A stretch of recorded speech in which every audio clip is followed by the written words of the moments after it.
এক বট গাছের নিচে বিশ্রাম করতেছিলেন আর সূরা মুলক পড়তেছিলেন। এই আয়াতের কাছে এসেছেন, হাল তারা মিন ফুতুর, দেখতে পাও কোনো ভুল? শুয়ে শুয়ে বলতেছে, আল্লাহ তোমার সৃষ্টি জগতে তো ভুল ধরার কোনো উপায় নাই, কেউ ধরতে পারবে না, তবে আমার চোখে একটা জিনিস বেমানান মনে হয়। ভুল ধরতে কারো ক্ষমতা নেই, তো একটা জিনিস আমার কাছে বেমানান লাগে। একা একা বলতেছে, সেটা হলো এই, তুমি তাল গাছ বানাইছো যেমন তালও সেই রকম বড়, বেল গাছ যেমন বেলও বড়, নারকেল গাছ যেমন নারকেলটাও বড়, কিন্তু এত বড় বিরাট বট গাছ, ফল একেবারে এতটুকু এতটুকু, এইটা একটু বেমানান লাগতেছে। এই চিন্তা করতেছে দরবেশ সাহেব, হঠাৎ করে একটু বাতাস এসে গাছের ডাল আন্দোলিত হয়েছে, একটা আধা পাকা বটের ফল অনেক উঁচু থেকে ছিঁড়ে এসে দরবেশের নাকের উপরে পড়ছে, নাকটা জ্বলে উঠছে। দরবেশ সাহেব বলছে, আস্তাগফিরুল্লাহ, আল্লাহ এটা তো ফল না, এটা আমার চিন্তার জবাব। আমি চিন্তা করতেছি গাছ আনমান ফল হয় নাই, তাল গাছ যেমন ফল যেমন, বট গাছ যেমন ফল যদি ওই আকারে হইতো, ফলটা যে পজিশন নিয়ে আমার নাকে পড়ছে, এতে তো আমার নাকও যাইতো মাথাও যাইতো। সুতরাং আল্লাহ রাব্বুল আলামিন তার সৃষ্টি জগৎকে আপন কুদরত দিয়ে সুন্দর করে সৃষ্টি করেছেন। ভাগ্যবান তারা যে আল্লাহকে স্বীকার করে 5 ওয়াক্ত নামাজে আল্লাহকে সেজদা দেয়, সুবহানাল্লাহ। আর শিক্ষক নামের, শিক্ষিত নামের কলঙ্ক ওই সব মুসলমান যারা মুসলমানের ঘরে জন্মগ্রহণ করে নিজেকে নাস্তিক বলে পরিচয় দেয়, নিজেকে যারা বামপন্থী বলে পরিচয় দেয়। মুসলমান তা আবার বামপন্থী, আস্তাগফিরুল্লাহ। কোরআনে কারিমে আল্লাহ তাআলা বলেছেন, আসহাবুল ইয়ামিন আসহাবুশ শিমাল, ডানপন্থী আর বামপন্থী। রাসূলুল্লাহ বলেছেন, বাম হাতে খায় শয়তান, তোমরা বাম হাতে খাবা না। বাম দিকের কামটাই শয়তানের, বাম দিকে কাম কার? জোরে বলেন। এই জন্য রাস্তা দিয়ে হাঁটবেন, ডান দিক দিয়ে হাঁটেন, কিছু খাইবেন ডান দিক দিয়ে খান, কিছু শুরু করবেন ডান দিক দিয়ে করেন। মুসলমানের কাজ সব ডান, ডানপন্থীদের নেতা পয়গম্বরেরা সব ডানপন্থীদের নেতৃত্ব দিয়ে আল্লাহ রাব্বুল আলামিন কিয়ামতের দিন ডানপন্থী দিয়ে নিয়ে আল্লাহর নবীরা জান্নাতে চলে যাবেন। আর বামপন্থীদের নেতা শয়তান, বামপন্থীদেরকে শয়তানের নেতৃত্ব দিয়ে সবগুলিকে জাহান্নামে নিয়ে যাবে। এই জন্য দেখবেন বামপন্থীদের যত নেতা আছে, একটা নেতাও মসজিদে যায় না, নামাজ পড়ে না। প্রিয় ভাই, সব কপাল পোড়া না হলে কোন মুসলমানের সন্তান বামপন্থী আন্দোলন করতে পারে না। হতভাগ্য, নিকৃষ্ট, জঘন্য। আল্লাহ এদেরকে হেদায়েত করুন, বলেন আমিন। জোরে বলেন আমিন। ওরা নামাজে নাই, রোজায় নাই, আল্লাহ নাই, রসুলে নাই, পরকালে নাই, মক্কায় নাই, মদিনায় নাই, ঠিক কিনা? আল্লাহ হেদায়েত নসিব করুন, বলেন আমিন। তাহলে 3টি পুঁজির কথা বলেছিলাম, তার মধ্যে প্রথম পুঁজি হলো আল্লাহর কি বিশ্বাস করতে দেখি? অস্তিত্বকে বিশ্বাস করা। এই অস্তিত্বের উপরে আমি আর আলোচনা করতে চাই না। আমরা বিশ্বাস করি আল্লাহ আছেন, ঠিক না? আচ্ছা, এবার প্রশ্ন করি, আল্লাহ আছেন, কোথায় আছেন? আচ্ছা, বুঝতে পারছি আপনাদের মধ্যে ইখতিলাফ হয়ে গেছে। কেউ বলছেন সব জায়গায়, কেউ বলছেন আরশে, কেউ বলছেন আকাশে। আর যারা বেশি বুদ্ধিমান তারা কোনো জবাব দেন নাই, চিন্তা করছেন কোনটা কইয়ে কোন জ্বালায় পড়ি। আল্লাহ রাব্বুল আলামিন কোথায় আছেন সেই প্রশ্ন আল্লাহ কি করা দরকার? আল্লাহ আপনি কোথায় আছেন, এই প্রশ্ন আমরা করার আগে আল্লাহ রাব্বুল আলামিন কোরআনে কারীমের মধ্যে জবাব দিয়ে দিয়েছেন, আর রাহমানু আলাল আরশি ইসতাওয়া। সুবহানাল্লাহ। বলে আল্লাহ সব জায়গায় আছেন এ কথা ঠিক নয়। কেন ঠিক নয় সেটাও বুঝায় দেই।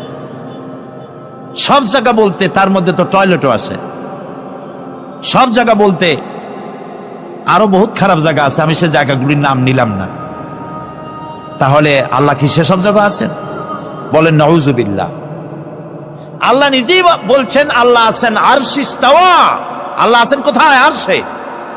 আল্লাহ যে আরশে আছে সেই জন্যই তো মানুষেরা হাত উঁচু করে আল্লাহর কাছে, এরকম বলে যে উপরওয়ালা, বলে না, না নিচুওয়ালা বলে, সব জায়গাওয়ালা এরকম বলে, উপরওয়ালা বলে। আল্লাহ আছেন আরশে, কিন্তু প্রত্যেক রাতে তিনি প্রথম আকাশে আসেন। সুবহানাল্লাহ, বান্দাদেরকে ডাকার জন্য আসেন। আল্লাহ সর্বত্র জ্ঞান রাখেন, তার ইলমের মধ্যে এক চুল পরিমাণ জায়গা আকাশেও নাই, জমিনেও নাই যে আল্লাহ রাব্বুল আলামিন ওই জায়গাটুকুন সম্পর্কে তাৎক্ষণিকভাবে অবহিত নন। এমন এক চুল পরিমাণ জায়গা আকাশেও নাই, জমিনেও। এটাই হলো আল্লাহ সব জায়গার জ্ঞান, তার ইলমের মধ্যে সব তিনি জানেন। একথা একটি ছোট্ট আয়াতের মধ্যে এভাবে বলা হয়েছে, وَيَعْلَمُ مَا فِي الْبَرِّ وَالْبَحْرِ وَمَا تَسْقُطُ مِنْ وَرَقَةٍ إِلَّا يَعْلَمُهَا। এই পৃথিবীতে জমিনের ভিতরে কি হয়, সমুদ্রের অতল তলদেশে কি হয়, সব আমি জানি। এমনকি এই পৃথিবীর কোন একটি গাছের পাতা যদি পড়ে যায়, কোন দেশের কোন গাছের কোন পাতা পড়েছে সে খবর আমি আল্লাহর কাছে হয়ে যায়। এটি আমি বললাম, বানায় বললাম? এটি কোথায় আছে? তো আল্লাহ রাব্বুল আলামিন কোরআনে পরিষ্কার করে বলে যে একটা পাতার খবর যদি আল্লাহর কাছে হয়, তাহলে আমরা কোথায় কি করি তিনি টের পান না? অবশ্যই টের পান। এটি আমাদের মনে রাখতে হবে। তো আল্লাহ তাআলা, তার উপরে আমাদের বিশ্বাস হচ্ছে এই যে তিনি আরশে ইস্তাওয়া, আরশে আছেন, এবং তিনি না জানেন না দেখেন এমন কিচ্ছু নাই, না শোনেন এমন কিচ্ছু নাই। এমনকি সমুদ্রের অতল তলদেশে ছোট্ট পাথরের ভিতরেও যদি একটি পোকা যদি পালায়ে থাকে, এমন পোকা যা মাইক্রোস্কোপ যন্ত্র ছাড়া দেখা যায় না, এমন একটি পোকা আটলান্টিক বা প্রশান্ত মহাসাগরের অতল তলদেশে থেকে যদি ক্ষুধার যন্ত্রণায় চিৎকার মারে, কেউ শোনে না। আরশের মালিক আল্লাহ রাব্বুল আলামিন বলেন আমি শুনতে পাই। সুতরাং তিনি সব শুনতে পান, তিনি দেখতে পান, এবং সবকিছু তার নলেজে আছে। এ হচ্ছে আল্লাহর অস্তিত্বে বিশ্বাস। 2 নম্বরে আল্লাহর সিফাতে বিশ্বাস। 2 নম্বরে কি বলেন? সিফাত মানে কি? গুণ। বলেন কি? গুণাবলীতে বিশ্বাস। আল্লাহর নাম আল্লাহ, বলেন তো? আল্লাহ নয়, কিন্তু আল্লাহ হচ্ছে অশুদ্ধ, শুদ্ধ হচ্ছে আল্লাহ। বলার সময় মুখটা গোল হয়ে যাবে। বলেন তো, সবাই উচ্চারণ করেন আল্লাহ, আবার বলেন আল্লাহ, আবার বলেন আল্লাহ। সুবহানাল্লাহ, কি মধুর নাম, কি মজার নাম। কোন বান্দা যদি অন্তরের অন্তঃস্থল থেকে একবার যদি বলে আল্লাহ, আল্লাহ রাব্বুল আলামিন 70 বার সাড়া দিয়ে জিজ্ঞেস করেন বান্দা কি চাও, আমি শুনছি। আল্লাহ হচ্ছে ইসমে জাত, আর সিফাতি নাম হচ্ছে বাকি 98টা নাম। মোট ওয়ালাহুল আসমাউ হুসনা, আল্লাহ তাআলা রয়েছে পবিত্র নাম, অনেক নাম, 99টা নাম। কয়টা নাম? আল্লাহ হচ্ছে ইসমে জাত। এই যে আমরা অনেক সময় খোদা বলি, খোদার কসম, খোদার কিরা, খোদা হাফেজ বলি না আমরা? এই খোদা শব্দ যতটা সম্ভব এই শব্দ উচ্চারণ থেকে বিরত থাকা উচিত, কারণ আল্লাহর 99 নামের মধ্যে খোদা বলে কোনো শব্দ নাই। কেউ যদি 10 লক্ষ বার খোদা বলে, একবার আল্লাহ বলার সমান হবে না, হবে না। কেমন খোদা বলে আল্লাহ নিজের নামকে পরিচিত করেন নাই। আল্লাহর নাম হচ্ছে আল্লাহ, আল্লাহর নাম কি? আর বাকি হলো গুণবাচক নাম। তিনি রব, তিনি রাজ্জাক, তিনি ওয়াদুদ, তিনি জব্বার, তিনি কাহ্হার, তিনি রহমান, তিনি রহিম। এরকম আছে না নাম? সব গুণবাচক নাম। এই আল্লাহকে বিশ্বাস করতে হবে। 1 নম্বরে তার অস্তিত্ব, তিনি আছেন। 2 নম্বরে গুণ সহকারে বিশ্বাস করতে হবে। আমরা পানিকে বিশ্বাস করি সে চুবাইয়া ডুবাইয়া মারতে পারে, এই হিসাবে বিশ্বাস করি, ঠিক না? আগুনকে বিশ্বাস করি সে পোড়ায় মারতে পারে। সাপকে বিশ্বাস করি সে দংশন করলে আমি মরে যেতে পারি, ঠিক কিনা? এইভাবে প্রত্যেকটা জিনিসের গুণ সহকারে তাকে বিশ্বাস করতে হয়। সেই জন্য আল্লাহকে আল্লাহ আছেন এইটা শেষ কথা নয়, তার গুণ সহকারে তাকে বিশ্বাস করতে হবে। তিনি হচ্ছেন খেতে দেওয়ার মালিক, রাজ্জাক। মানে বলেন তো নামটা কি? রাজ্জাক মানে কি? রিজেক দাতা। কে রিজেক দাতা? এই জন্য রিজেক চাইতে হবে কার কাছে? আল্লাহর কাছে। কোনো অভাব অভিযোগের জন্য আমি কাউকে বলবো না আপনি আমারে খেতে দেন, আল্লাহর কাছে চাইতে হবে। চাইবো কার কাছে? আল্লাহর কাছে। খেতে দেওয়ার মালিক তিনি। আচ্ছা বলেন, এই পৃথিবীর মধ্যে মানুষেরা বেশি না হাতি, ঘোড়া, বাঘ, ভল্লুক, ময়না, টিয়া, মাছ, পাখি, পতঙ্গ, কীট এগুলো বেশি? কোনটা বেশি? আমরা বেশি না ওরা বেশি? ওরা বেশি। ওরা বেশি। এই যে অসংখ্য হাতি আছে পৃথিবীতে, হাতির পেট বড় না আমার পেট বড়? গন্ডারের পেট বড় না আপনার পেট বড়? কুমিরের পেট বড় না আপনার পেট বড়? আচ্ছা, এখন এই সব প্রাণীদেরকে কে খেতে দেন? আপনার আমার তো ব্যাংকে ডিপোজিট আছে, কম থাকুক বেশি থাকুক, গোলায় ধান আছে, চাউল আছে, বাড়িতেও আছে, আছে না? কিন্তু এই যে পাতিশিয়াল, ফক্স, পাতিশিয়াল চেনেন তো? চিনবেনই তো, সাংঘাতিক চালাকিগুলি। এই পাতিশিয়াল কোন ব্যাংকের ম্যানেজারের কাছে গিয়ে বলছে যে ম্যানেজার সাহেব,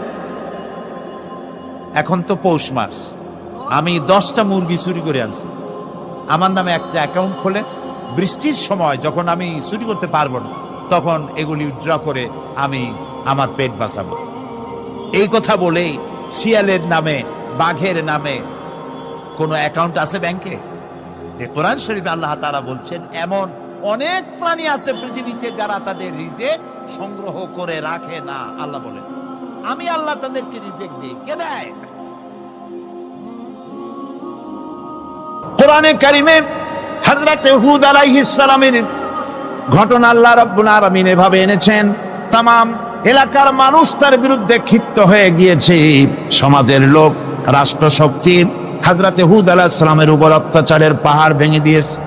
হযরত হুদ আলাইহিস সালাম একা মানুষ, সমাজের রাষ্ট্রশক্তির এই দুর্বিসন্ধি দেওয়ার ষড়যন্ত্রের চ্যালেঞ্জ তিনি গ্রহণ করলেন। আর তিনি বললেন, তিনি যেটা বললেন আল্লাহ পাক কোরআনে তা কোট করে দিলেন। দুনিয়ার সমস্ত ইসলামী আন্দোলনের কর্মীদের জন্য আল্লাহ পাক কোট করে দিলেন, সমস্ত মুমিনদের জন্য তা উল্লেখ করলেন। হুদ আলাইহিস সালাম তিনি জাতিকে বললেন, ফাকিদুনি জামিআন তুম্মা লা তুনদিরুন। তোমাদের যত ক্ষমতা আছে সমস্ত ক্ষমতা নিয়ে আমার বিরুদ্ধে তোমরা ষড়যন্ত্র করো, আর আমাকে এতটুকু অবকাশ দিও না। আমি সেই আল্লাহ রাব্বুল আলামিনের উপরে ভরসা করেছি যার কুদরতি হাতের ভিতরে আমার জান, আর গোটা পৃথিবীর সমস্ত প্রাণীর জান যার কুদরতি হাতের মধ্যে, যার হাতের ভিতরে গোটা পৃথিবীর সমস্ত জান, সে আল্লাহর উপরে ভরসা করেছি, যা খুশি তোমরা আমার বিরুদ্ধে করতে পারো। সুবহানাল্লাহ। এটার নাম হলো ঈমান, এটার নাম সবর, এটার নাম ধৈর্য।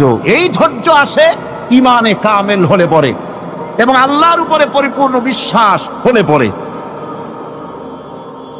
যদি কারো দিনের মধ্যে কথা বিশ্বাস থাকে যে আমার জন্য আল্লাহর পক্ষ থেকে যদি কোনো বুলেট নির্ধারণ করা থাকে, গোটা বিশ্ব যদি আমাকে পাহারা লাগায়, ওই বুলেট থেকে আমাকে বাঁচাইতে পারবে না।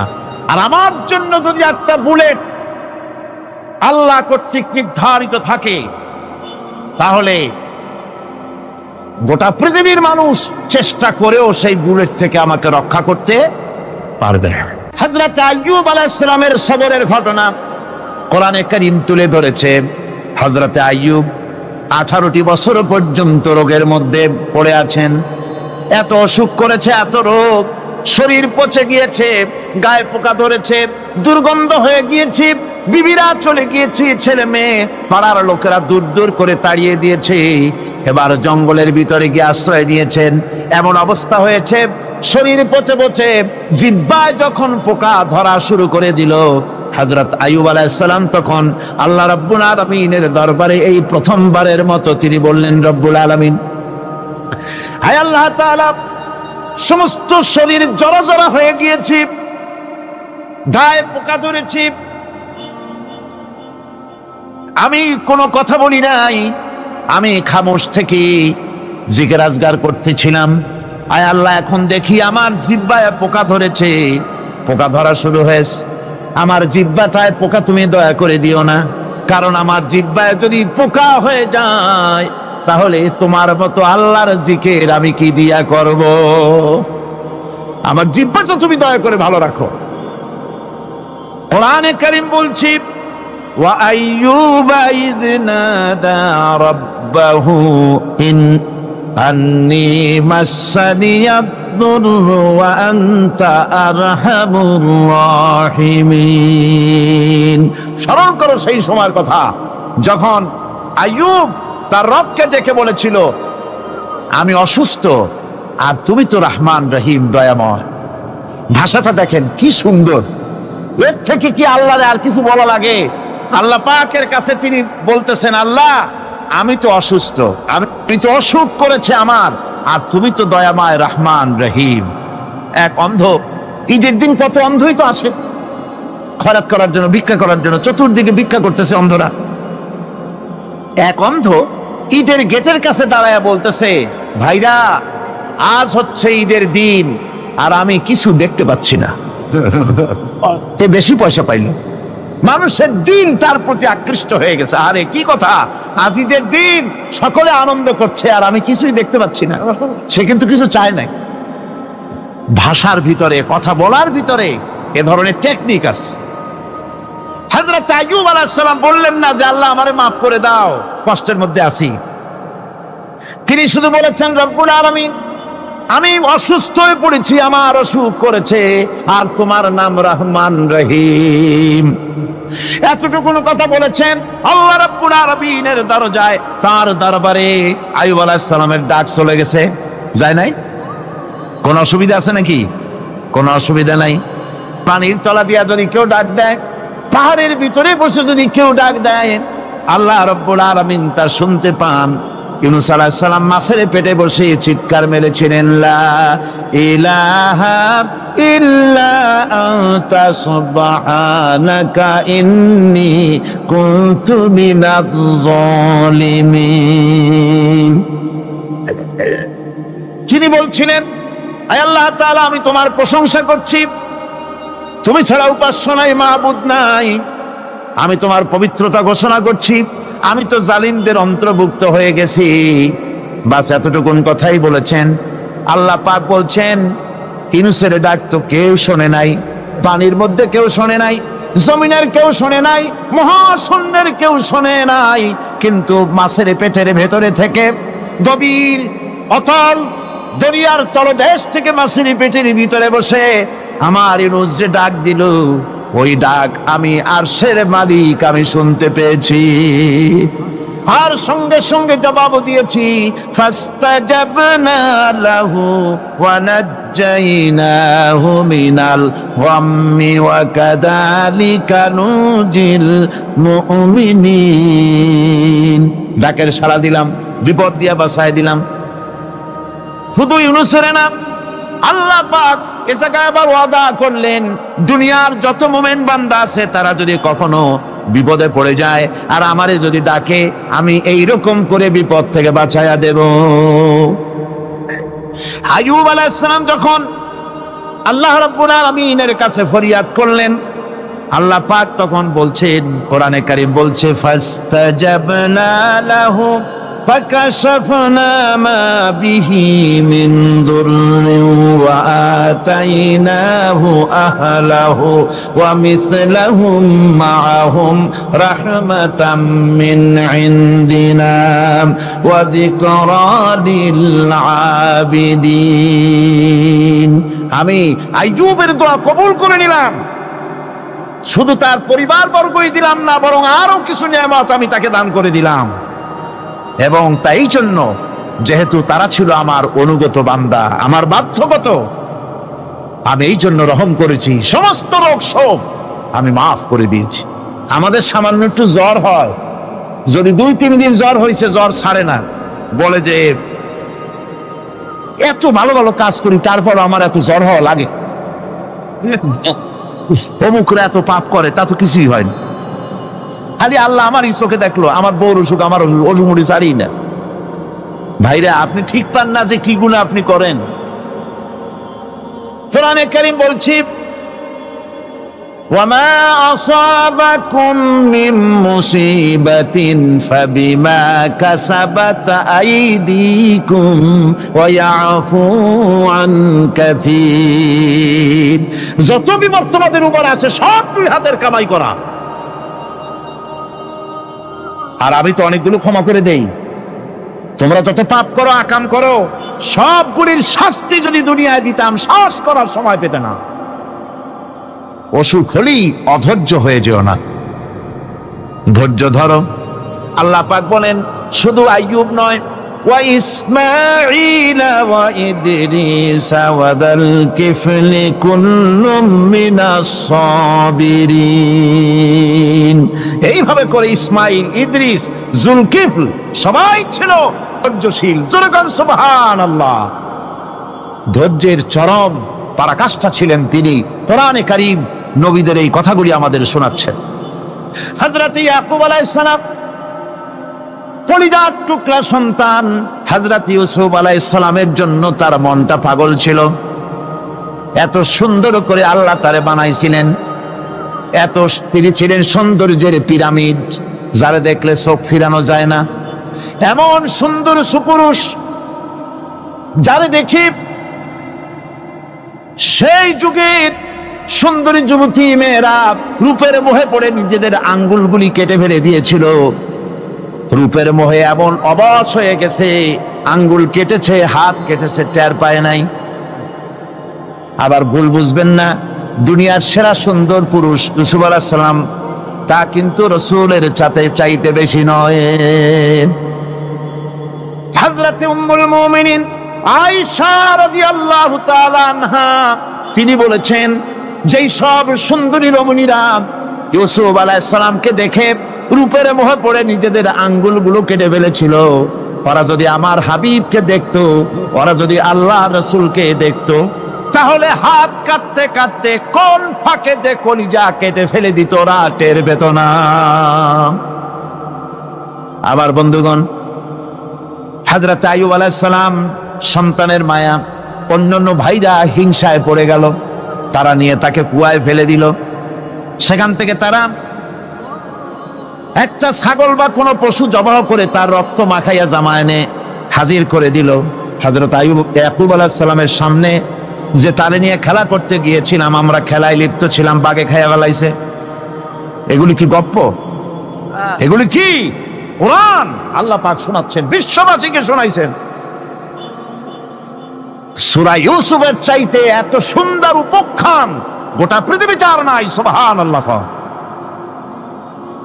অনেকে ইউসুফ জুলাইখার কিসসা খুব মজা করে পড়ে, ফুর্তি করে, প্রেমের গল্প পড়ে। এটা কোনো প্রেমের গল্প নয়।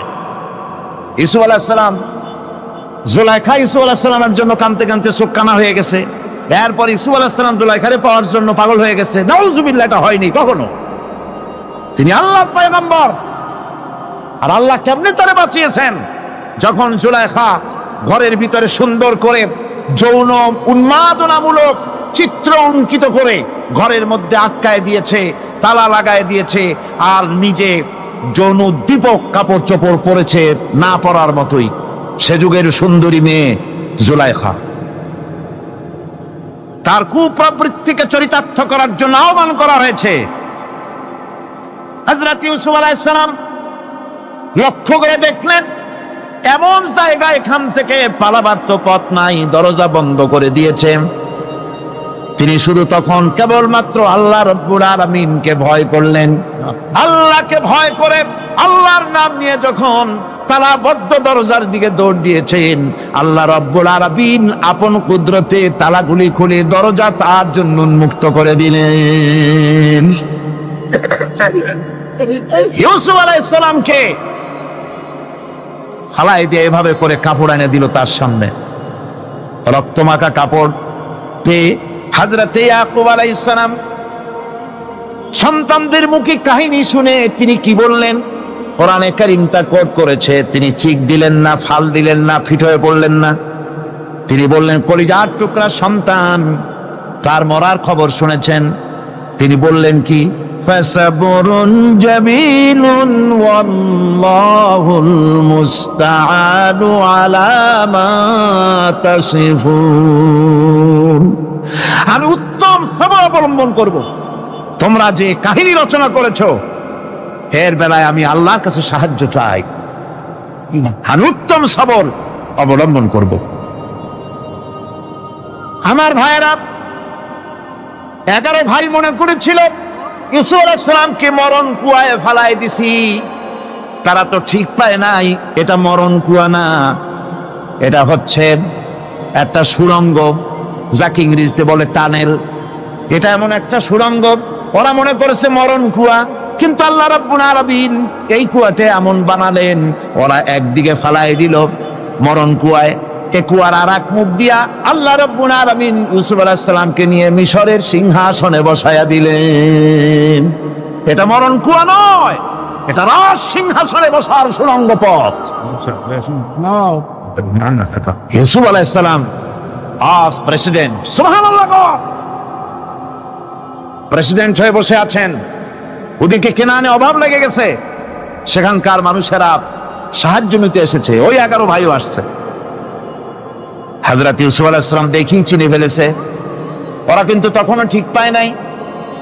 হযরত ইউসুফ আলাইহিস সালাম চিনে ফেলেছেন। এখন কি করা উচিত? সবগুলাকে ঠ্যাং উপরের দিকে উঠাইয়া তারপরে সমানে ধোলাই দেওয়াই তো স্বাভাবিক ছিল, আমাদের মতো মানুষ হইলে, ঠিক কিনা? ঠিক তো বলবেনি, অভ্যাস তো এটাই। হযরত ইউসুফ আলাইহিস সালাম তাদের সামনে পরিচয় দিলেন। তারা যখন বুঝতে পারল, লজ্জায় তাদের মাথা হেট হয়ে গেল। হযরত, তার এক তো লজ্জা, আর 2 নম্বরের ভয়, জান নিয়া কেনানে কেউ ফিরে যাইতে পারবো না। এখন অবস্থা হয়েছে যে জীবনই যায় নাকি এখানে। হযরত ইউসুফ আলাইহিস সালাম ভাইদের এই করুণ দুরবস্থা বুঝতে পারলেন, বুঝে চরম ধৈর্য ধরে তিনি কি বললেন? তিনি বললেন, লা তাসরিবা আলাইকুমুল ইয়াউম। ও ভাইরা, তোমাদের বিরুদ্ধে আমার কোনো পাপ নাই, দুঃখ নাই, বিদ্বেষ নাই, হিংসা নাই, আল্লাহর রাস্তায় মাফ করে দিলাম। আল্লাহু আকবার, সুবহানাল্লাহ। এর নাম পয়গম্বর। এর নাম কি? পয়গম্বর। কিসের লেনিন, কিসের মার্কস? জওয়ানেরা, ভুল পথে মানুষ চলেছিল, আলহামদুলিল্লাহ আল্লাহ এগুলারে ডাস্টবিনে ফালাই দিছে। কারণ আলহামদুলিল্লাহ, আলহামদুলিল্লাহ। পয়গম্বর কারে বলে? কারে বলে পয়গম্বর? কি চরিত্র! রাসূল করিম সাল্লাল্লাহু আলাইহি ওয়াসাল্লাম, তাকে একজন সাহাবী বলছিলেন, হুজুর বলছেন এই কামটা করলা না কেন? সাহাবী বললেন, হুজুর আপনি যদি চোখের ইশারায় বলতেন মুখ দিয়ে না কইয়া, তাও তো আমি কামটা করে ফেলতাম, আমি তো বুঝি নাই। হুজুর বললেন, চোখের ঠারে ঠারে কাজ করা নবুয়তের শান নয়। আল ওয়াদুহু ওয়াস সারাহা, নবীরা যা করেন তা ডাইরেক্ট, কোনো বক্রতা নাই, স্পষ্ট কথা। আমার ভাইরা, হযরত ইউসুফ আলাইহিস সালাম বিনিয়ামিনকে কাছে নিয়ে পরিচয় দিলেন তার ভাইদের সামনে। কোরআনে কারীম বলছে, ক্বালা আনা ইউসুফ ওয়া হাদা আখি قد من الله علينا إنه من يتقي ويصبر فإن الله لا يضيع أجر المحسنين। আমি ইউসুফ আর এই হচ্ছে আমার ভাই। আল্লাহ আমাদের উপর ইহসান করেছেন। প্রকৃতপক্ষে যারা আল্লাহকে ভয় করে এবং সবর এখতিয়ার করে, আল্লাহ এভাবে তাদেরকে, তাদের আমলকে নিষ্ফল হতে দেন না। আমার এই জামাটা নিয়ে যাও। হযরত ইয়াকুব আলাইহিস সালাম, কলিজার টুকরা সন্তান ইউসুফ আলাইহিস সালামের বিরহ যন্ত্রণায় ছেলেকে কতদিন দেখে না, কাঁদতে কাঁদতে চোখ দুটো অন্ধ হয়ে গেছে। মিশর থেকে কেনানের দিকে জামা রওনা হয়েছে। কোথায় মিশর, কোথায় কেনান? জামা যখন রওনা হয়ে গেছে, হযরত ইয়াকুব বলতেছেন, আমি যেন আমার ইউসুফের গন্ধ নাকে পেতেছি। জামাত চলে এলো, চোখের উপরে রাখলেন, আল্লাহ রাব্বুল আলামিন তাকে চক্ষুষ্মান বানায়া দিলেন। ভাইরা আমার, পয়গম্বরেরা সবর করে গোটা দুনিয়ার মানুষের সামনে দৃষ্টান্ত সেট করেছেন সবর কারে হয়। আমার ভাইরা, হযরত ইব্রাহিম আলাইহিস সালামের কথা আল্লাহ পাক কোরআনে কারিমে বলছেন সবর কারে কয়, দেখো শেখো সবর কারে কয়। আল্লাহ পাক বললেন, ইব্রাহিম তোমার বিবি আর তোমার নবজাতক এই সন্তানকে রেখে আসো মক্কা নগরীতে। তিনি চলে গেলেন, সেখানে ঘর নাই, বাড়ি নাই, কিচ্ছু নাই, চতুর্দিকে ধুধু বালু আর মরুভূমি। হযরতে হাজরা বলছেন, ইব্রাহিম সামান্য পানি আর খাবার দিয়া আমার সন্তান শুদ্ধ এখানে রেখে যেতেছো, আমি কি অপরাধ করেছি? কোনো জবাব নাই। দুইবার তিনবার বলার পরে হাজরা বলছেন, ইব্রাহিম গো, তবে কি আমার আল্লাহর হুকুম মতো আমারে রেখে যাচ্ছ নাকি? হযরত ইব্রাহিম আকাশের দিকে আঙ্গুল উঁচু করলেন, কথা বলবেন বাক শক্তি বেরোচ্ছে না। 80 বছর বয়সের সময় একটা বাচ্চা আল্লাহ তারে দিছেন, আর এমন বাচ্চা পয়গম্বরের ছেলে, কি সুন্দর চেহারা, মরুভূমির উপরে ফালাই দিয়াছো, ফালাই দিয়ে রওনা হয়ে যাচ্ছেন, মুখ দিয়া কথা সরছে না, আকাশের দিকে দেখালেন। হযরত হাজরা বুঝতে পারলেন। হযরত হাজরা বলেন, ইব্রাহিম কোনো চিন্তা নাই, নিশ্চিন্ত মনে বাড়ি ফিরে যাও। আমি আমার আল্লাহর উপরে এতটা ভরসা করি, আল্লাহর হুকুমে যদি আমার এখানে রেখে যেয়ে থাকো, আল্লাহ পাক আমাকে আর আমার কলিজার টুকরা ইসমাইলকে পানিতে আর খাবারে মারবেন না, অবশ্যই তিনি ব্যবস্থা করবেন। ব্যবস্থা হয়ে গেল। হযরত ইসমাইল বড় হয়ে গেলেন।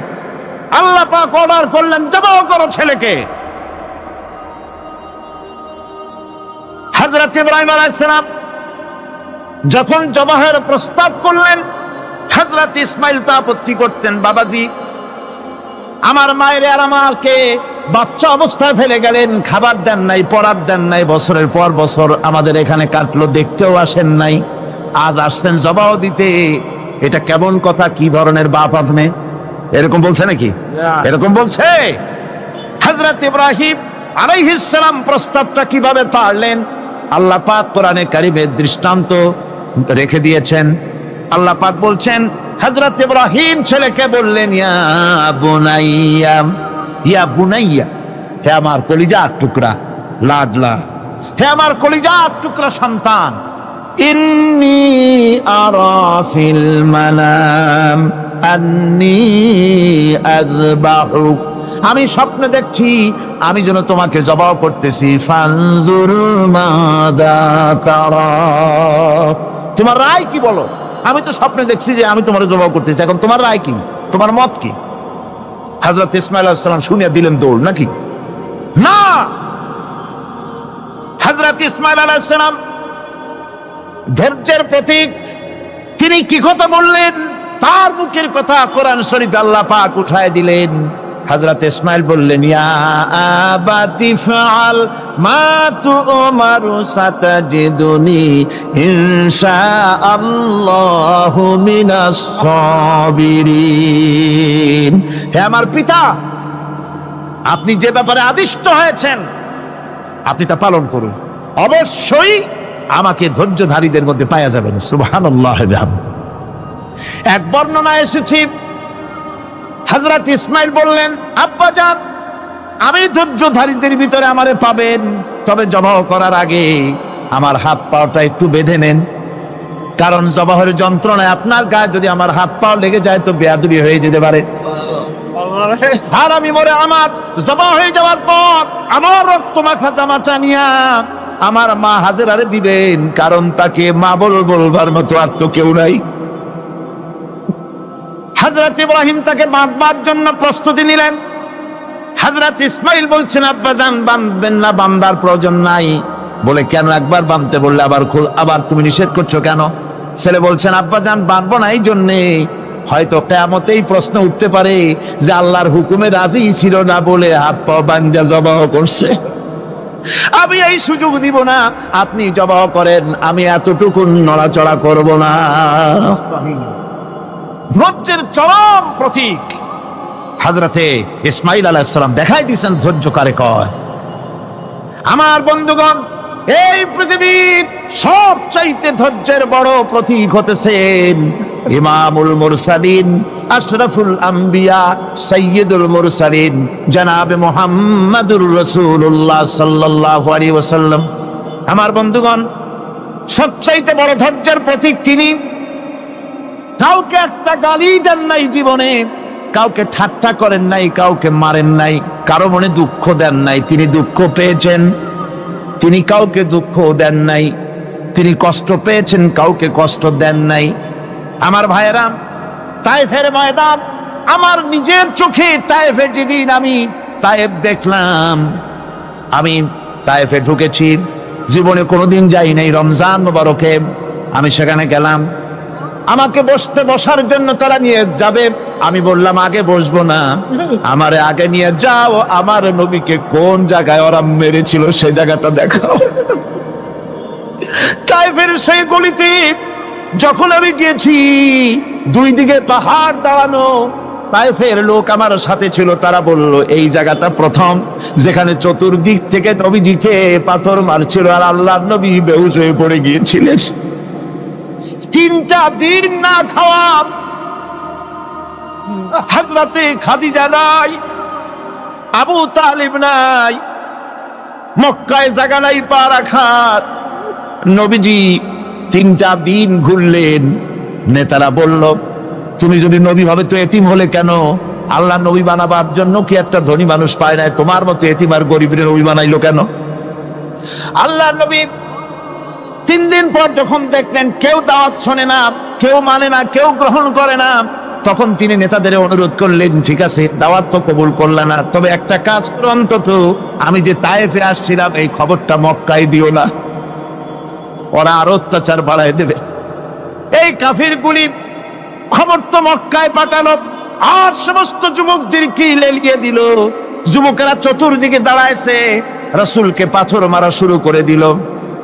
আমি যখন রেল লাইনের থেকে হাঁটি, যখন রেল লাইন কোনো সময় দেখি, রেলের পাথরগুলি, রেল লাইনের পাথরগুলি দেখলে আমার মাথায় যেন কেন তায়েফের কথা মনে এসে যায়। আরে মানুষের গায়ে পাথর মারলে কি অবস্থার সৃষ্টি হয়? পাথর নূরের শরীর, রহমতের শরীর, কিটি কিটি রক্ত ঝরছে। নবীজিকে জোর করে উঠাইয়া জবরদস্তি করে হাঁটার জন্য তারা ধাক্কা মারতেছে। আবার কিছুদিন গিয়ে নবীজি আবার বেহুশ হয়ে পড়েছেন, এইখান থেকে আবার উঠাইছে, আবার ধাক্কা মারতেছে। 3 নম্বরের আর একটা জায়গা আছে যেখানে ভাঙ্গা একটা মসজিদ।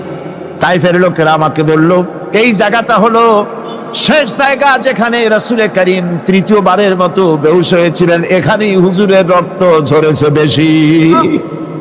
2 রাকাত নামাজ পড়লাম, সিজদায় পড়ে এমন কান্না কাঁদলাম আল্লাহর কাছে।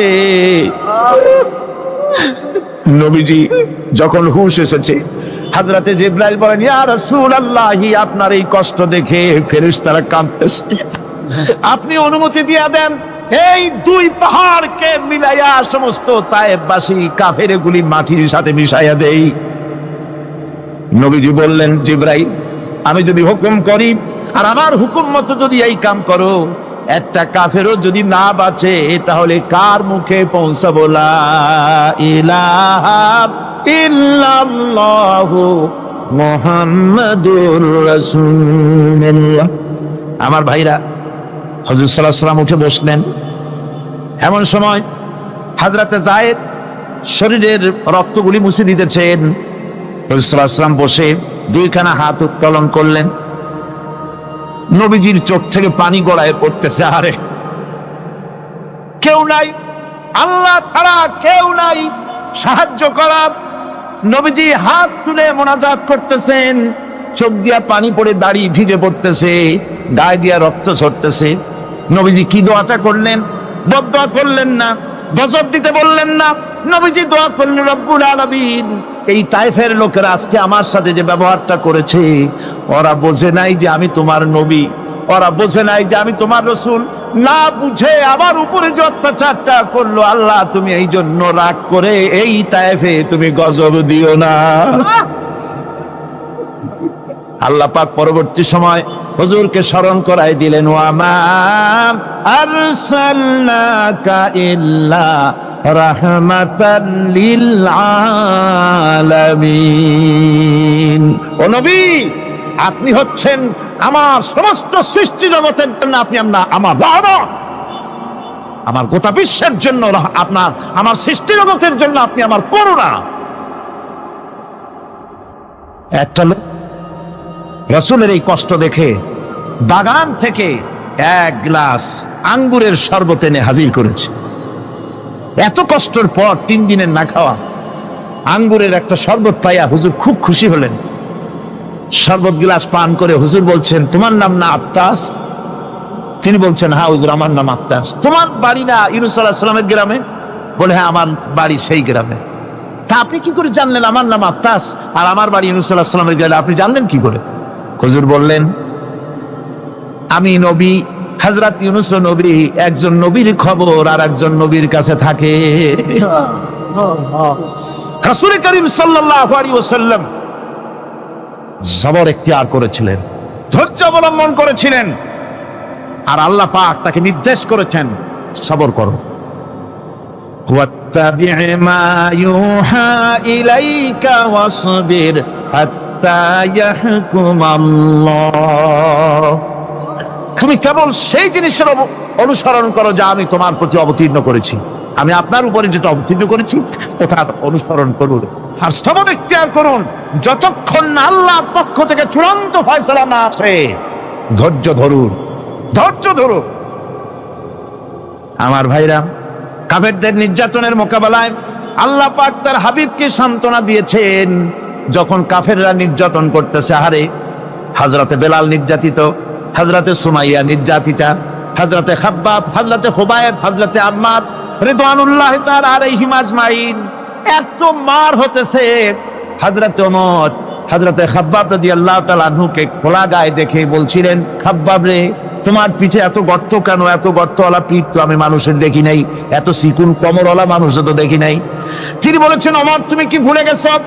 ইসলাম কবুল করার অপরাধী কাফির বেঈমানেরা আগুন জ্বালায়া আংটা আগুনের উপরে আমাকে চিৎ করে শোয়াছে। আমি যেন নড়াচড়া করতে না পারি সেজন্য আমার বুকের উপরে পাথর চাপা দিয়ে রেখেছিল। গায়ের চর্বি আর রক্ত গলে গলে পড়ে আগুন নিবেছে, আর আগুন গোশত পুড়ে যে পিঠের মধ্যে প্রবেশ করেছিল আজও পর্যন্ত পিঠের সেই গর্ত সেরে যায় নাই। এভাবে অত্যাচার হচ্ছিল সাহাবীদের উপর। আল্লাহ রাব্বুল আলামিন তার হাবিবকে সান্ত্বনা দিলেন, ওয়াসবির ওয়া মা সাবরুকা ইল্লা বিল্লাহি ওয়া লা তাহজান আলাইহিম ওয়া লা তাকু ফি যায়কিম মিম্মা ইয়ামকুরুন। হে রাসূল, সবরের সাথে কাজ করতে থাকুন। আপনার এই সবরের তৌফিক তো আল্লাহই দিয়েছেন, আর ওদের সমস্ত ষড়যন্ত্র, ওদের অপকৌশলে আপনি দুঃখিত হবেন না, চিন্তা করবেন না, ভারাক্রান্ত হবেন না। আপনি নিশ্চিত থাকুন। ওয়াসবির লিহুকমি রাব্বিকা ফাইন্নাকা বিআয়ুনিনা। হে নবী, আপনার রবের চূড়ান্ত ফয়সালা আসা পর্যন্ত ধৈর্য ধারণ করুন। আপনি তো আমার চোখের সামনে। সুবহানাল্লাহ, সুবহানাল্লাহ। আপনি আমার চোখের সামনে। কে আপনাকে কি করবে আমি দেখবো না? সুবহানাল্লাহ। মন্ত্রী যদি, এই সলিমুদ্দিন মার্কা মন্ত্রী যত আছে, এই মন্ত্রীরা যদি ব্যথাতে ভয় কিসে? আমি তোকে দেখছি না? সাহসটা কেমন বাড়ে, কেমন বাড়ে সাহস। আরে কোনো মন্ত্রী ছাতা মাথা না, কোন প্রেসিডেন্ট রাজা বাদশা না, আকাশ আর জমিনের মালিক আমার আল্লাহ রাব্বুল আলামিন বলছেন, হাবিব, কোন চিন্তা নাই, আপনি আমার চোখের সামনে। ওরা চায় আপনাকে দুনিয়া থেকে মিটাই দিতে, আর আমি চাই ওয়ারাফানা লাকা যিকরাক, আপনার প্রশংসা তো হবে গোটা বিশ্ব জুড়ে, সর্বত্র ছড়িয়ে যাবে আপনার নাম। সুবহানাল্লাহ বিহামদিহি। আল্লাহ পাক অন্যত্র বলেছেন, ওয়ালাকাদ কুযযিবাত রুসুলুম মিন ক্বাবলিকা ফাসাবারু আলা মা কুযযিবু ওয়া উযু হাত্তা আতাহুম নাসরুনা। হে মুহাম্মদ সাল্লাল্লাহু আলাইহি সাল্লাম, আপনার পূর্বে অসংখ্য নবী রাসূল এই পৃথিবীতে আসছে এবং জুলুম আর নির্যাতনের শিকার তারা হয়েছেন। অবশেষে তাদের প্রতি আল্লাহর সাহায্য এসেছে। সুতরাং আপনাকেও ধৈর্য ধারণ করতে হবে। ধৈর্য ছাড়া কোনো পথ নাই। ধৈর্য আপনাকে ধারণ করতেই হবে। আর এই ধৈর্য ধারণ করলে পরে আল্লাহর চূড়ান্ত ফয়সালা আসবে, তখন আল্লাহ পাক মেহেরবানি করবেন। আমার ভাইয়েরা, এই ধৈর্য পৃথিবীর সমস্ত পয়গম্বরেরা ধৈর্য অবলম্বন করেছেন, কখনো অধৈর্য হন নাই। দিন কায়েমের সংগ্রামে নবী রাসূলগণ দারুণ ভাবে সবর ইখতিয়ার করেছেন। বৃদ্ধবাদীদের সকল রকমের নির্যাতন, অপকৌশল, ষড়যন্ত্র, এই সব কিছু মোকাবেলা করেছেন ধৈর্যের নীতি অবলম্বন করি। কখনো ধৈর্যচ্যুতি তাদের মধ্যে ঘটেনি, বরং আল্লাহ রাব্বুল আলামিন তাদের প্রতি সন্তুষ্ট হয়েছেন। যারা এই ধৈর্য ধরেছে তাদের উপরে সন্তুষ্ট হয়ে আল্লাহ রাব্বুল আলামিন বলেছেন, ওয়া কাআইয়্যিম মিন নাবিয়্যিন কাতালা মাআহু রিব্বিয়ুনা কাসীর। এর আগে অনেক নবী এসেছিলেন যাদের সাথে বহু আল্লাহওয়ালা লোক লড়াই করেছেন। فما وهنوا لما أصابهم في سبيل الله وما ضعفوا وما استكانوا। আল্লাহর পথে তাদের উপর যত বিপদ এসেছিল তারা হতাশ হয়ে পড়েন নাই, দুর্বলতা দেখাননি, বাতিলের সামনে মাথাও নত করেন। ওয়াল্লাহু ইউহিব্বুস সাবিরিন। আর আল্লাহ পাক ধৈর্যশীল যারা, তাদেরকে আল্লাহ পাক ভালোবাসেন। আমার ভাইরা,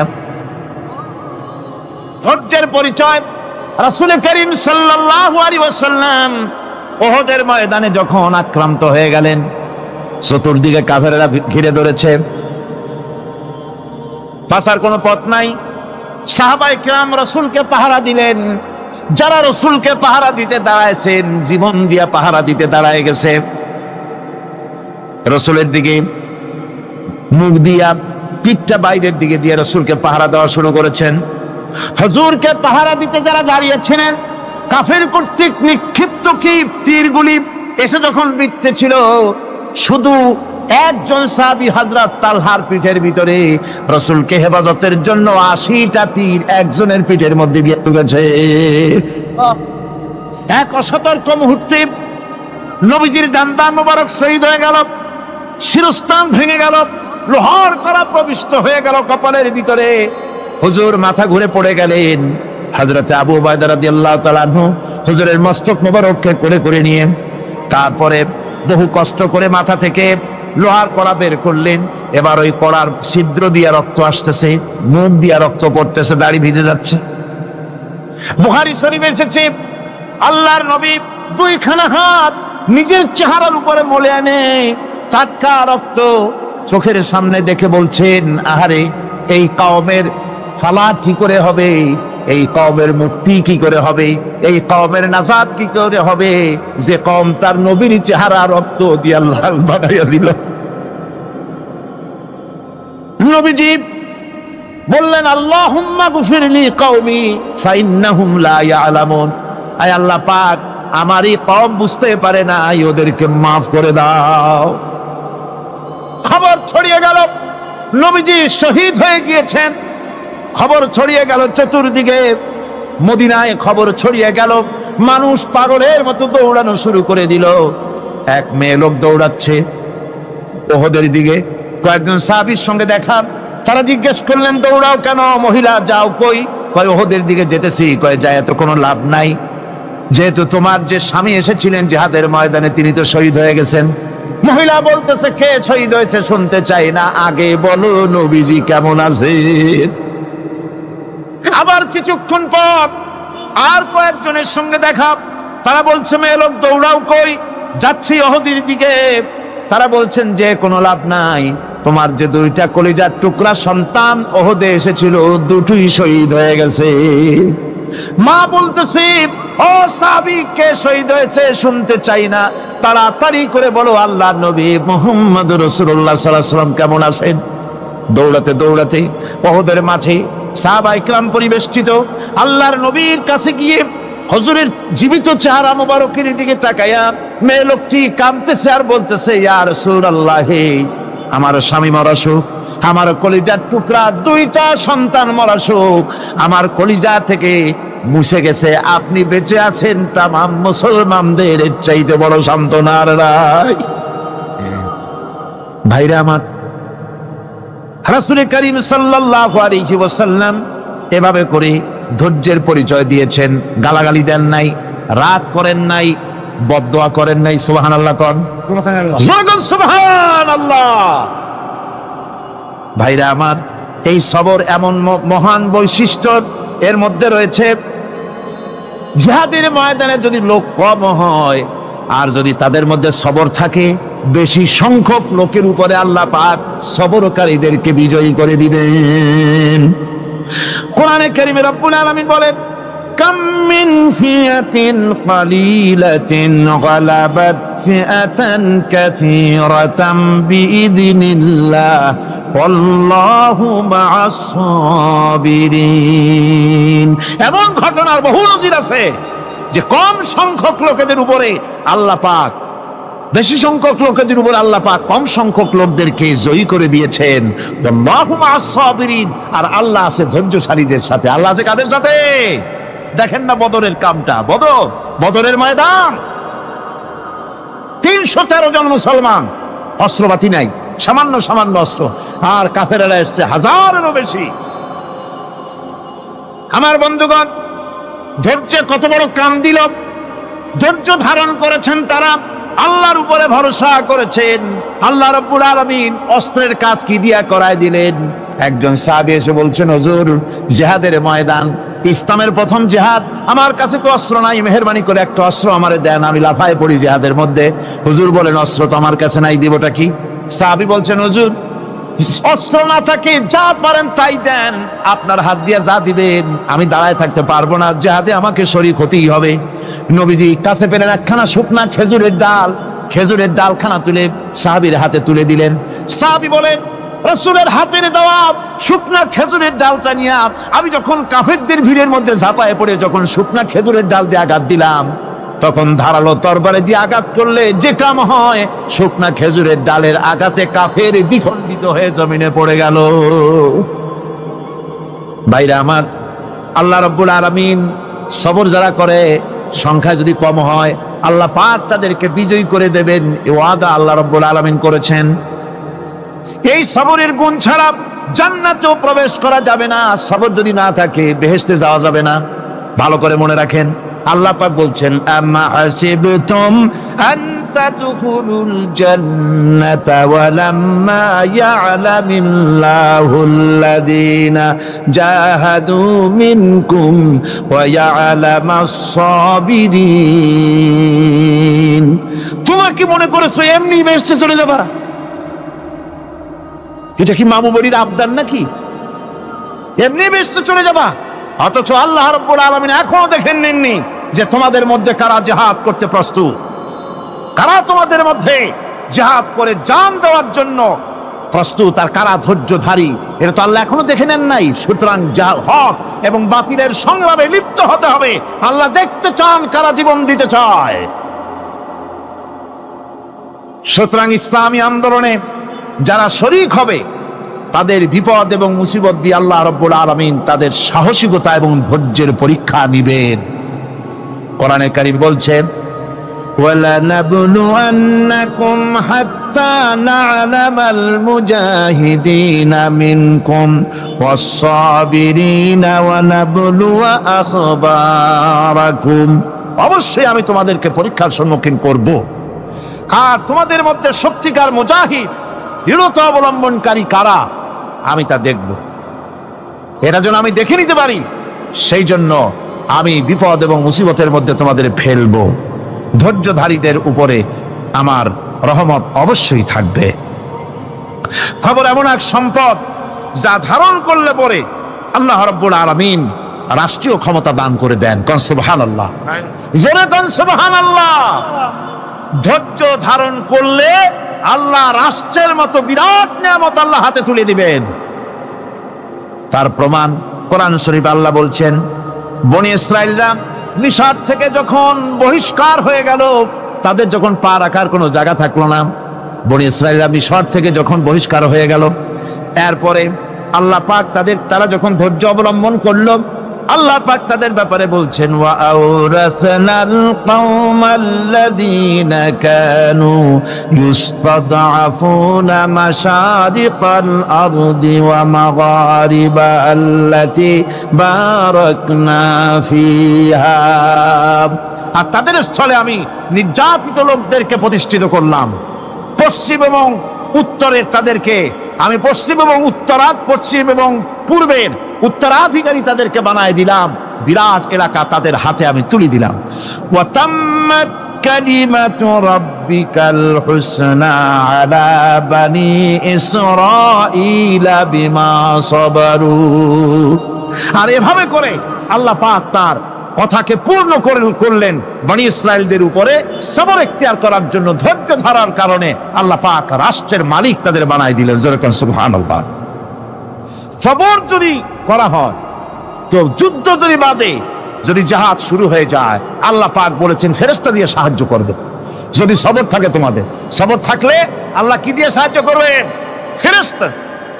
কোরআনে কারীম বলছি, বালা ইন তাসবিরু ওয়া তাত্তাকু ওয়া ইয়াতুকুম মিন ফাওরিহিম হাদা ইউমদিদুকুম রাব্বুকুম বিখামসাতি আলাফিম মিনাল মালাইকাতি মুসাউমিন।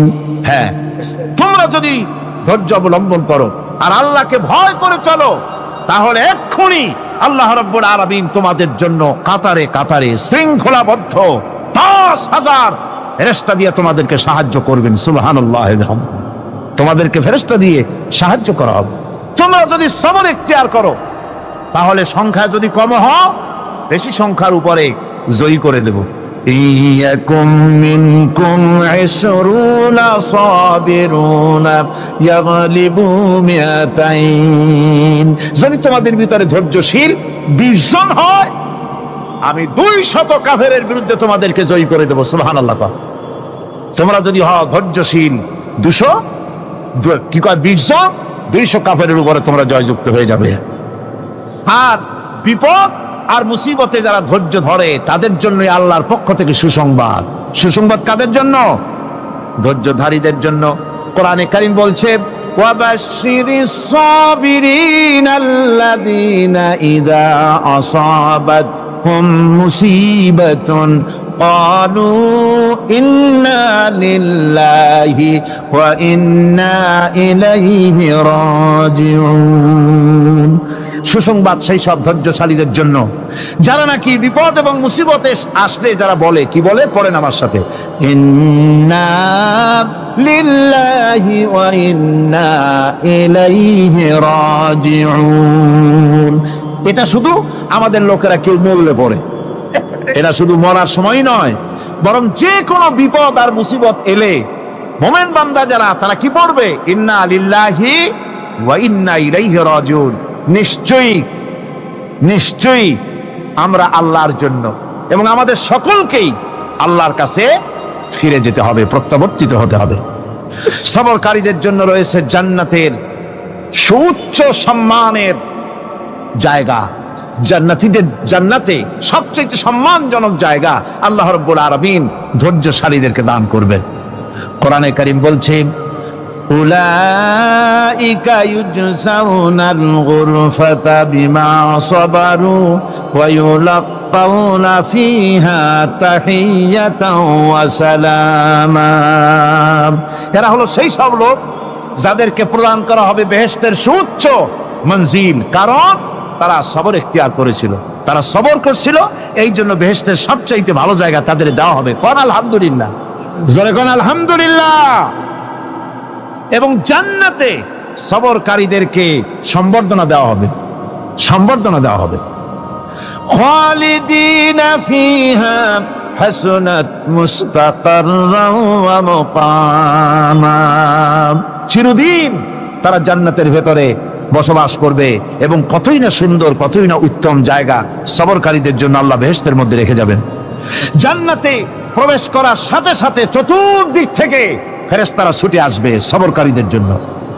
ওয়াল মালাইকাতু ইয়াদখুলুনা আলাইহিম মিন কুল্লি বাব। চতুর্দিক থেকে ফেরেশতারা তাদেরকে ইস্তেকবাল করবে, কি বলবে? সালামুন আলাইকুম বিমা সাবারতুম ফানি'মা উকবাদ-দার। তোমাদের প্রতি শান্তি বর্ষিত হোক, কারণ তোমরা পৃথিবীতে সবর অবলম্বন করেছিল। কতই না উত্তম জায়গা, কতই না সুন্দর জায়গা আল্লাহ রাব্বুল আলামিন সবরের বিনিময় তোমাদেরকে দান করেছেন। সুতরাং এই সবর হচ্ছে মুসলমানদের জন্য সবচেয়ে বড় নিয়ামত। আজ আমার তো মনে হয় পৃথিবীতে মুসলমানরাই সবচেয়ে বেসবর। ট্রেনে যাবে, বসা নিয়ে বেসবর, টিকিট নিয়ে বেসবর, বাসের মধ্যে বেসবর, বাজারে যাবে বেসবর, স্কুলে যাবে বেসবর, যেখানে যান সব জায়গায় আমরা বেশি অধৈর্য, ঠিক কিনা কর? সামান্য সামান্য জিনিস নিয়ে ঝগড়া করা, মারামারি করা, এই হচ্ছে আমাদের ট্র্যাডিশন। ধৈর্য অবলম্বন করতে হবে জীবনের সকল ক্ষেত্রে। এই ধৈর্য আমাদেরকে রক্ষা করতে হবে। এই ধরনের ধৈর্য যদি আমরা অবলম্বন করতে পারি, তাহলে আল্লাহ পাক বলছেন উলাইকাল্লাযীনা সাদাকু ওয়া উলাইকা হুমুল মুত্তাকুন। এরাই হলো ঈমানের দাবিতে সত্যবাদী। কোন আলহামদুলিল্লাহ। কারা কারা? না শুধু সবরকারী না। এই যে 10টা পয়েন্ট বলা হলো, কয়টা পয়েন্ট বলা হয়েছে? 10টি পয়েন্ট। সেই 10টি পয়েন্ট যারা পালন করবে এরা হলো ঈমানের দাবিতে সত্যবাদী, আর এরাই হচ্ছে প্রকৃতপক্ষের মুত্তাকি। আমরা মুত্তাকি বুঝি দাঁতে ছাতা, দাড়ি টাড়ি আশ্রয় না, জাব্বা জুব্বা গায়ে দিয়ে কোনো জায়গায় পড়ে থাকে। হ্যাঁ, এটা বড় মুত্তাকি, খুব পরহেজগার। সালার চট্টর যদি পড়ে তাহলে তো আরো বড় পরহেজগার। জি, আর যদি কাপড় চোপড় মোটেও না থাকে তাহলে তো খাজা বাবা হয়ে গেল। জি, নাউযুবিল্লাহ মিন যালিক। আর আল্লাহ বলছে মুত্তাকি কারে কয় শোনো, এরে কয় মুত্তাকি যাদের মধ্যে এই 10টা গুণ আছে। এই 10টি সত্য যদি সম্পাদন করতে পারি, যদি আমল করতে পারি, জীবন ধন্য হয়ে যাবে। সেই 10টি কথা আমি আবার আপনাদের স্মরণ পটে তুলে দিতে চাই, প্যাকেট করে পকেটে উঠাই দিতে চাই, যেন বাড়ি নিয়ে যেতে পারেন। 1 নম্বর হচ্ছে 10টি পয়েন্টের 1 নম্বর আল্লাহর প্রতি ঈমান। 1 নম্বরে আল্লাহর প্রতি ঈমান, 2 নম্বরে পরকালের প্রতি ঈমান, 3 নম্বরে ফেরেশতাদের উপর ঈমান, 4র্থ নম্বরে কিতাবের প্রতি ঈমান, 5ম নম্বরে নবীদের প্রতি ঈমান, 6ষ্ঠ নম্বরে সহায় সম্বলহীন নিকটবর্তী আত্মীয়, ইয়েতিম, মিসকিন, প্রবাসী, মুসাফির, সাহায্য প্রার্থী, এদেরকে মুক্ত করার জন্য এদেরকে সাহায্য প্রদান করা, 7 নম্বরে নামাজ প্রতিষ্ঠা করা, 8 নম্বরে যাকাত আদায় করা, 9 নম্বরে ওয়াদা পালন করা, 10 নম্বরে সবর এখতিয়ার করা। কয়টা হইল? এই 10টি কাজ যদি আমরা পালন করতে পারি, বিপদে মুসিবতে ধৈর্য ধারণ করতে পারি, যত মুসিবত আসুক, আসলে এগুলি কিছু না। মুসিবত আল্লাহ টেস্ট করবেন, মুসিবত দিয়া আল্লাহ টেস্ট করেন। দেখা যায় যে ওদের শক্তি খুব বেশি, চোখে আপনি দেখতে পারেন, কিন্তু আল্লাহ বলছেন ইন্না কায়দাশ শায়তানে কানা দাঈফা। বাতিলরা হলো শয়তান। বাতিলরা কি? আর ওদের চক্রান্ত আসলেই দুর্বল। এদের চক্রান্ত আসলে কি? দুর্বল। কাজেই এগুলিকে ভয় করা যাবে না। বিপদে মুসিবতে ধৈর্য ধারণ করে যদি অগ্রসর হওয়া যায়, তো আল্লাহ রাব্বুল আলামিন এই 10টি পয়েন্ট যদি আমল করা যায়, দুনিয়াও শান্তি পাবো, আখিরাতেও শান্তি পাবো। যত মুসিবত আসুক, বিপদ আসুক, ধৈর্যের সাথে মোকাবেলা করতে হবে। ধৈর্যের অর্থ কি? আমি আগেই বলেছি, ধৈর্যের অর্থ হচ্ছে অবিচলতা, দৃঢ়তা, বরদাস্ত করা, সহিষ্ণুতা, ধীরতা, স্থিরতা। ধৈর্যের অর্থ এটা নয় একজন একটা থাপ্পড় মারলো আর আপনি বলবেন যে বাবা ব্যথা পাইছে নাকি, তাহলে আরো একখান থাপ্পড় দিয়া দাঁত আমার সবগুলো ভালাই দেয়। এর নাম ধৈর্য নয়। ধৈর্য হচ্ছে পরিস্থিতির মোকাবেলা করতে হবে সাহসিকতার সাথে, এর নাম হচ্ছে ধৈর্য। ওই যে আমি একটা দৃষ্টান্ত দিয়ে থাকি। এক সাপ একবার মুরিদ হয়েছিল এক পীর সাহেবের কাছে। পীর বলছিলেন যে না, আমি তো এইসব সাপ টাপ মুরিদ বানাই না। কয় না হুজুর, আমারে বানা। তারপরে মুরিদ বানায় কিছু অজিফাতারে শিখাই দিল, আর বললো খবরদার কাউকে দংশন করবা না। ঠিক আছে, সে যায়া জিগারাজগার শুরু করে দিয়েছে। এর মধ্যে জমিনে রাখাল আসছে, ধান কাটছে, ধানগুলো নিবি কি করে, দড়ি দাড়ি পাচ্ছে না। তো কি করা যায়, বানবে কি দিয়া? সন্ধ্যার পরে অন্ধকারে দেখে যে দড়ি একটা পড়ে আছে। ও যে কি দড়ি তা তো ওরা বোঝে না, ওইটারে নিয়ে ধানরে ফেসাইয়া লেজ দিয়ার মাথা দিয়ে এরকম করে বাসেটারে দিয়ে বাঁধছে। সাপ তখন বলতেছে, হায় হায় রে, কেবল যে মুরিদ হইছি, তা না হলে তুই ঠিক পাইতি যে আমি কি ধরনের দড়ি। এরপরে নিয়ে বাড়ি নিয়ে ভালাই দেশে খুলে সাপটার ঘাড় গেছে মস্কিয়া। বহুত কষ্ট করে হুজুরের বাড়ি গিয়ে হাজির, কয় যে হুজুর কি একখান জিকের শিখাইলেন, আমার তো ঘাটটার মস্কে শেষ। আশ্চর্য কথা, কত মানুষ মুরিদ হইলো, কত কিছু মুরিদ হইলো, কারো তো জিকের করলে ঘাড় মস্কে যাবে কেন? এটা কেমন কথা? কয় হুজুর ঘটনাই। আরে বেটা ঘটনা এইটা, তুই কি করছিলি? কয় যে আপনি যে নিষেধ করছেন দংশন করতে, আমি তো দংশন করতে পারিনি। আরে বেটা, দংশন করতে নিষেধ করছিলাম, ফোঁস করতে তো নিষেধ করি নাই। তোরে যখন দড়ি মনে করে হাত দিছিল, ফোঁস করে উঠতি, ওই রাখা লাভ দিয়া বন আর পার হইয়া দিল্লি চলে যেত। কাজী ধৈর্যের মানে শীত হয়ে পড়ে না। ধৈর্য মানে অবিচলতা, দৃঢ়তা নিয়ে শক্তি সঞ্চয় করে আল্লাহর উপরে ভরসা করে বাতিলের বিরুদ্ধে ঝাঁপিয়ে পড়তে হবে, বাতিল উৎখাত হতে বাধ্য হবে।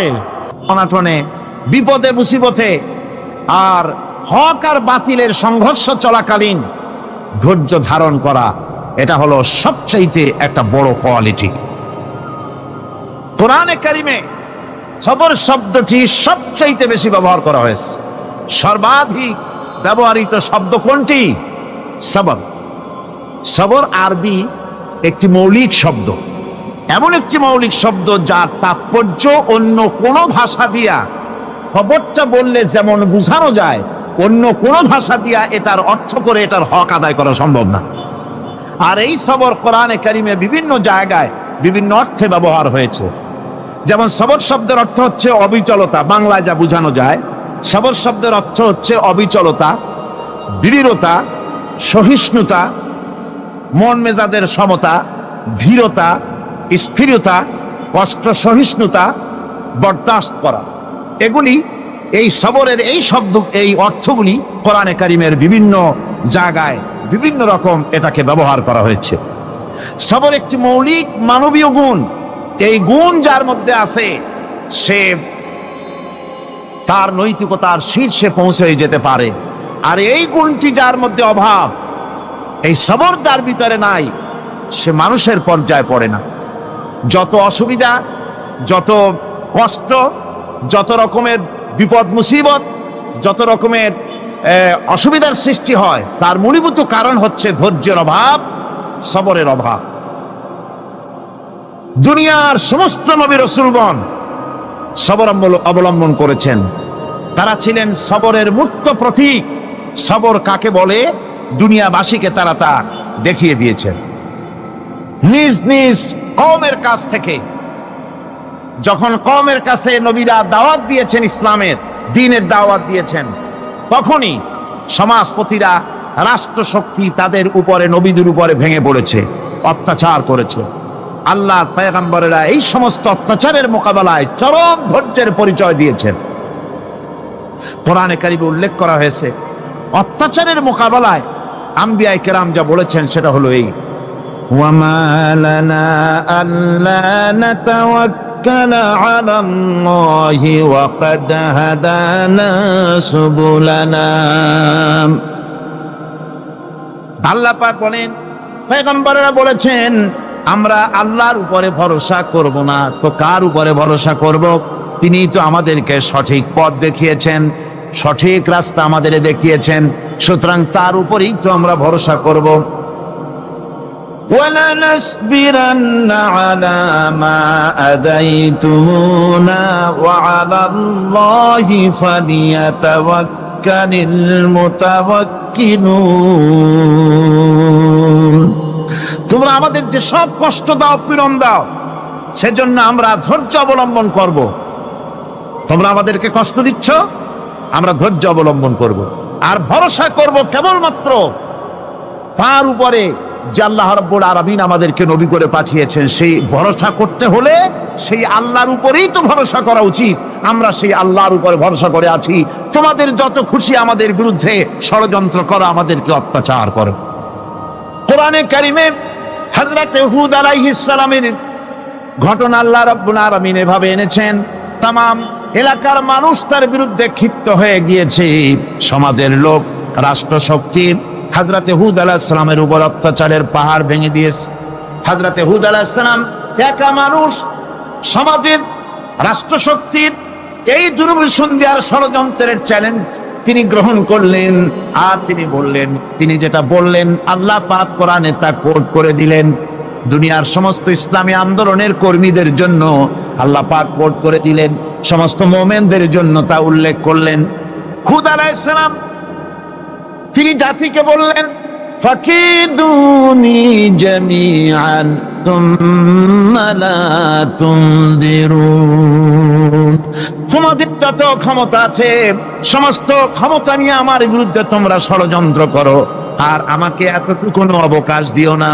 আমি সেই আল্লাহ রাব্বুল আলামিনের উপরে ভরসা করেছি, যার কুদরতি হাতের ভিতরে আমার জান, আর গোটা পৃথিবীর সমস্ত প্রাণীর জান যার কুদরতি হাতের মধ্যে। যার হাতের ভিতরে গোটা পৃথিবীর সমস্ত জান, সে আল্লাহর উপরে ভরসা করেছি, যা খুশি তোমরা আমার বিরুদ্ধে করতে পারো। সুবহানাল্লাহ ওয়া বিহামদিহি। এটার নাম হলো ঈমান, এটার নাম সবর, এটার নাম ধৈর্য। এই ধৈর্য আসে ঈমানে কামেল হলে পরে এবং আল্লাহর উপরে পরিপূর্ণ বিশ্বাস হলে পরে। যদি কারো দিনের মধ্যে কথা বিশ্বাস থাকে যে আমার জন্য আল্লাহর পক্ষ থেকে যদি কোনো বুলেট নির্ধারণ করা থাকে, গোটা বিশ্ব যদি আমাকে পাহারা লাগায়, ওই বুলেট থেকে আমাকে বাঁচাইতে পারবে না। আর আমার জন্য যদি একটা বুলেট আল্লাহ কর্তৃক নির্ধারিত থাকে, তাহলে গোটা পৃথিবীর মানুষ চেষ্টা করেও সেই বুলেট থেকে আমাকে রক্ষা করতে পারবে না। এটার নাম হচ্ছে ঈমান। এই ঈমান যখন মানুষের মধ্যে সৃষ্টি হয়ে যায়, তখন সে বিপ্লবী শক্তিতে পরিণত হয়ে যায়। তার কাছে ভয় বলে কোনো জিনিস থাকে না, যেহেতু সে তো ভরসা করেছে এমন শক্তির কাছে যার চাইতে প্রচন্ড ক্ষমতা আকাশেও কারো নাই, জমিনেও। তিনি কে? জোরে চিল্লায় বলেন, তিনি কে?